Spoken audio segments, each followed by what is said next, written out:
Good afternoon, everybody. Today we are working on a Volvo S40, one of those fobbie keys. We programming them. We have programmed them. Customer lost the original key, so we program new key, and then I was able to read the data of the old key and actually reprogram it back to the system.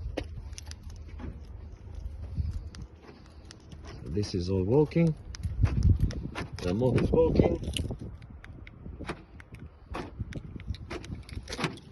Sure the car starts.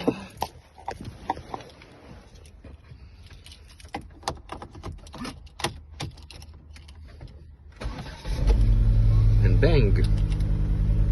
That's key number 1. And that is key number 2. All done.